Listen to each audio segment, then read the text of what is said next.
that the US has 10 years to counter the rise of China. Why specifically 10 years? Well, I think it's all a matter of mathematics. And if the Chinese economy keeps growing, right, at 5% a year over 10 years, and I don't have the maths off the top of my head, even if it doesn't overtake, it comes very, very close. And the bigger China gets, the harder it is to stop it. Analysts, journalists, and policymakers often claim that the United States has roughly 10 years to stop China from overtaking it as the world's leading superpower. It's a striking claim, almost cinematic in its urgency. But is it really true? And what does it even mean for the global balance of power? To answer that, we need to look beyond headlines and numbers and understand the complex interplay of economics, technology, military power, and international strategy. First, the economic growth of both countries. Let's look at the economic story because it's impossible to discuss China without numbers. China's GDP has grown at an astonishing pace over the past 4 decades. In 1980, China's economy was smaller than Italy's. Fast forward to 2025, and China has become the world's second largest economy, with a GDP of about $19 trillion in purchasing power parity terms, already larger than the US if you adjust for cost of living. Nominally, the US still leads with a GDP of around $27 trillion, but that gap is closing fast.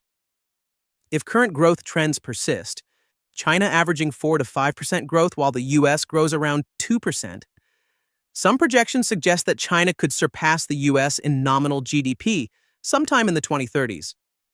10 years is not a magical cutoff. It's a rough estimate of when the global balance could tilt in China's favor. What makes this economic race particularly intense is the sheer scale involved.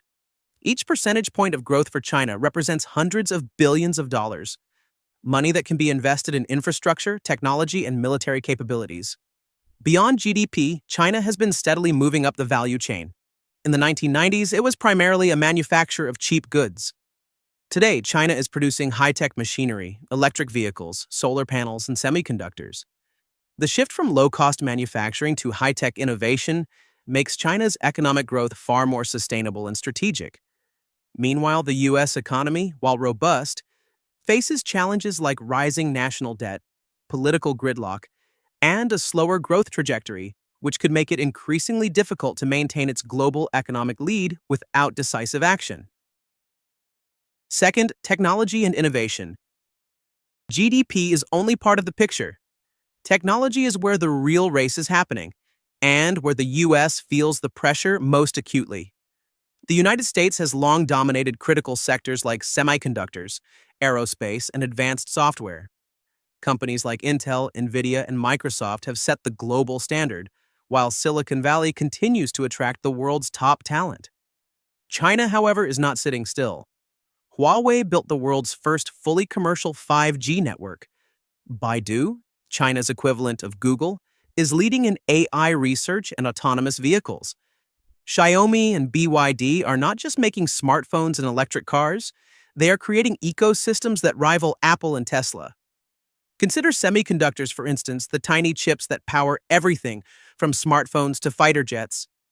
The US still dominates cutting-edge chip design, but China is making massive investments to catch up.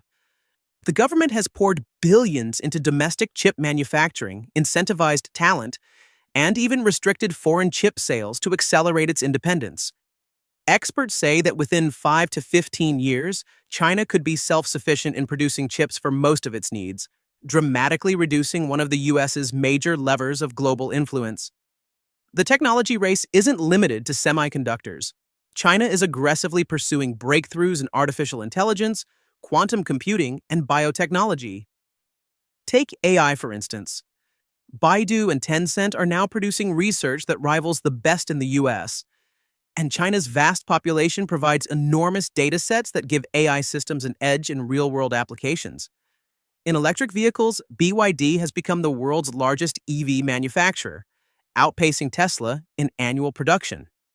These developments signal that China is not just catching up, It is creating the potential to leapfrog the US in several strategic industries. Third, military power. Military power is another arena where the 10-year narrative comes alive. The US Navy, Air Force, and advanced cyber capabilities remain unmatched on a global scale. Yet, in Asia, China's military modernization is rapidly closing the gap. Its navy is now the largest in the world by number of ships. Its missile arsenal is capable of targeting US bases across the Pacific, and its cyber and space capabilities continue to grow. Analysts project that, by the early 2030s, China could rival US military influence in the Asia-Pacific, making a traditional military dominance strategy less effective for the US. What makes this particularly concerning for Washington is the combination of technology and strategy. China is not only increasing the size of its military, but also improving its quality. Hypersonic missiles, advanced drones, and anti-satellite weapons are all part of its modernization plan.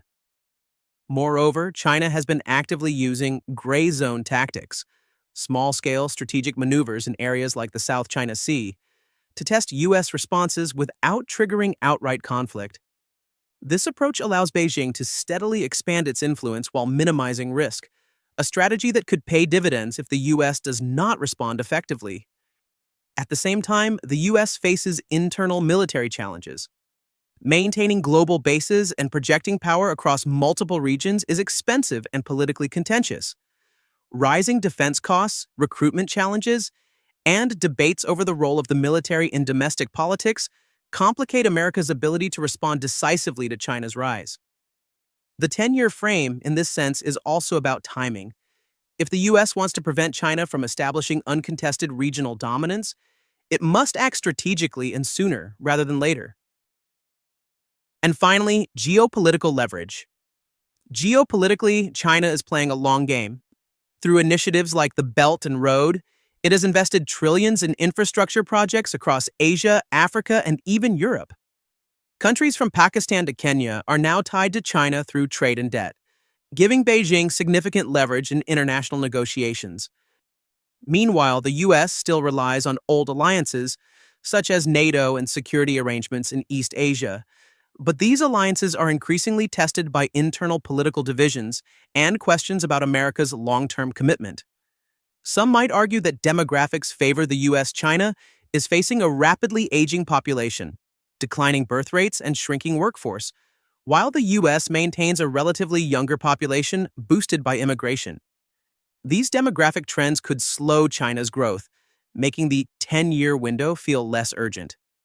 Yet China's government is actively trying to counteract this, relaxing family planning policies, investing in robotics, and reshaping its economy to focus more on high-value sectors rather than sheer manufacturing output. China is also extending its influence in global institutions, from the United Nations to the World Bank, gradually reshaping international rules to its advantage. By the time the 10-year mark arrives, Beijing hopes to be far enough ahead economically, technologically, and geopolitically that catching up becomes almost impossible without risking global conflict. China isn't going to wake up tomorrow and suddenly become the world's only superpower.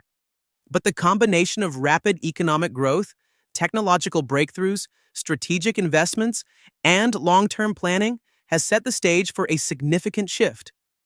10 years is less a hard deadline and more a signal of when the international system may look noticeably different. In the end, the tension between these two giants is not just an economic or military contest. It's a clash of strategies, visions, and timelines. And while analysts love to put exact numbers on this race, the real takeaway is that the world is entering a critical phase where choices, policies, and innovation will determine which nation truly defines the 21st century. The 10-year clock may tick relentlessly, but how the US responds, or fails to respond, will echo far beyond those years.